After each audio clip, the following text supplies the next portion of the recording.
ഹരിബാബു ഏട്ടാ പോകുന്നെന്ന് പറ.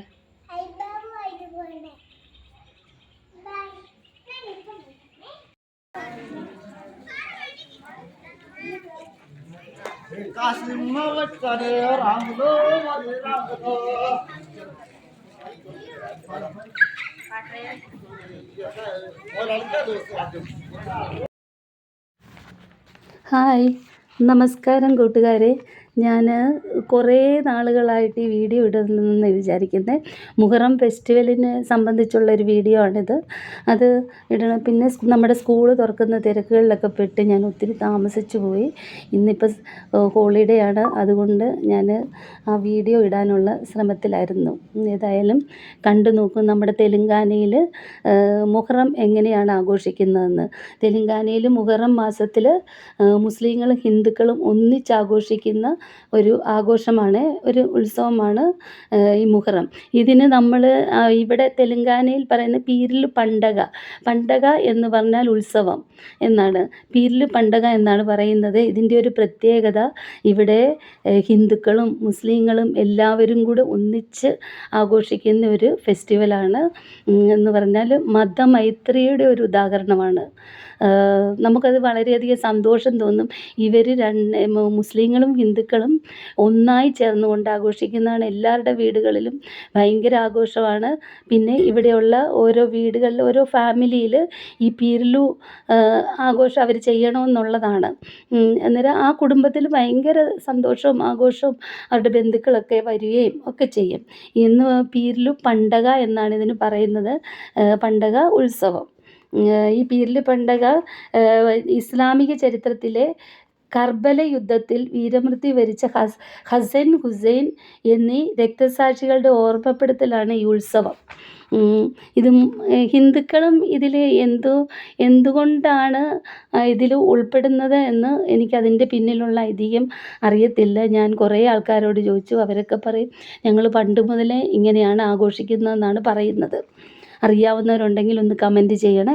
മതജാതി ഭേദമന്യേ മുസ്ലിങ്ങളും ഹിന്ദുക്കളും ഒരുമിച്ച് ഈ ഉത്സവം ആഘോഷിക്കുന്നു. ഇത് സാമുദായിക ഐക്യത്തിൻ്റെ വലിയൊരു പ്രതീകമാണ്.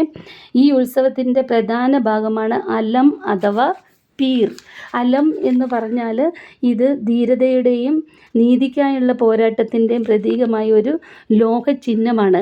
അതാണ് ഇവർ കൊണ്ടുപോകുന്നത്. ഈ ആഘോഷങ്ങളിലെല്ലാം ഈ ലോഹ ചിഹ്നമായ അലമാണ് അവർ പ്രാർത്ഥനയിൽ വെക്കുക. മേളിൽ കാണുന്നതാണ് അലം. ഇത് ഈ ഓരോ കുടുംബത്തിനും അവരുടേതായിട്ട് അലമുണ്ട്.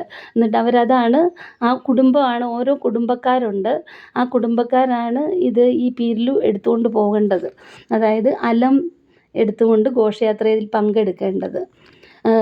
ഈ ലോഹചിഹ്നം, ഈ ഉത്സവം, ഈ ആഘോഷം കഴിഞ്ഞാൽ ഉടനെ അഷൂർഖാന എന്നറിയപ്പെടുന്ന സൂഫി ആരാധനാലയങ്ങളിലാണ് സൂക്ഷിക്കുകയും ആരാധിക്കുകയും ചെയ്യുന്നത്.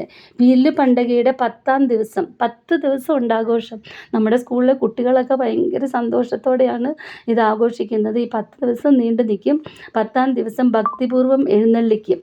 ലാസ്റ്റ് ദിവസം ആളുകൾ യാ ഹുസൈൻ എന്ന് ഉച്ചത്തിൽ വിളിച്ച് പ്രാർത്ഥിക്കുകയും നൃത്തങ്ങളുടെയും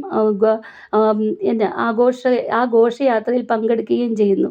തെലുങ്കാനയിലെ വില്ലേജുകളിൽ, നമ്മൾ താമസിക്കുന്ന ഗ്രാമപ്രദേശത്താണ്. ഗ്രാമങ്ങളിൽ പരമ്പരാഗത ഗാനങ്ങൾ പാടുകയും തീക്കുണ്ടത്തിന് ചുറ്റും നൃത്തം ചെയ്യുകയും ചെയ്യുന്നു. ലാസ്റ്റ് ദിവസം ഇവർ ആ തീക്കനയിൽ കൂടെ നടക്കും, അങ്ങോട്ടും ഇങ്ങോട്ടും നടക്കും. അതൊക്കെ കാണുമ്പോൾ ഒരു അത്ഭുതമാണ് നമുക്ക്. 10 ദിവസം നീണ്ടു നിൽക്കുന്ന ഈ ഉത്സവത്തിൽ നോമ്പ് അനുഷ്ഠിക്കുകയും അലങ്കരിച്ച പീരിലുകളെ ജലാശയങ്ങളിൽ നിമജ്ജനം ചെയ്യുകയും ചെയ്തുകൊണ്ട് ആഘോഷങ്ങൾ സമാപിക്കുന്നു. എന്ന് പറഞ്ഞാൽ ഈ 10 ദിവസം ആ വീടുകളിലുള്ള ആൾക്കാർ എല്ലാവരും നോമ്പ് അനുഷ്ഠിക്കും. ഹിന്ദുക്കളാണേലും മുസ്ലിങ്ങളാണേലും എല്ലാവരും നോമ്പ് അനുഷ്ഠിക്കും. അത് കഴിഞ്ഞ് ഈ ലാസ്റ്റ് ദിവസമാണ് ദേ പോകുന്ന കണ്ടില്ലേ, ഈ ഘോഷയാത്രയിൽ ഇത് ആ പീരിലു, അതായത് അലം ജലാശയങ്ങളിൽ നിമജ്ജനം ചെയ്യാൻ പോവുകയാണ്.